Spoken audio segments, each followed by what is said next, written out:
Hi, it's Reset, and today I'll show you how to insert SIM card on Nothing Phone 4a Pro. So first we need to take off the case of our phone. And then on the bottom, right here is the SIM card slot. So take something thin and long, like a needle, and insert it right here and then push. Now take out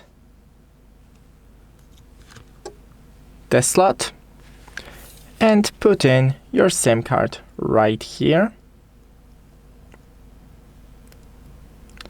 Push it a little and insert it into your phone. And that's pretty much it. Scroll from the top, and as you can see, it is connected. Thanks for watching. Don't forget to leave a like, and see you in the next one.